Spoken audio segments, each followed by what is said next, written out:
quick tutorial to show you how to change the form language of your form in Weavly.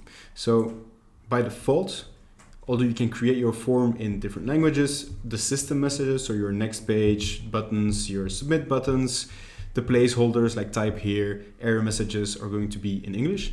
But you can change that in the settings. So if you go into settings, you can choose the main language of your form and set it to whatever is in that drop down here. And it's going to automatically translate those system messages for you to make sure that it's aligned with what you want to build. Of course, you can ask AI to do it as well, but I'm showing you the manual way just so you know where to find the setting. So if I, for example, set my form to French, then automatically every system message is going to be translated. You'll see this also in the form itself. So system messages are now in French as well as the default options.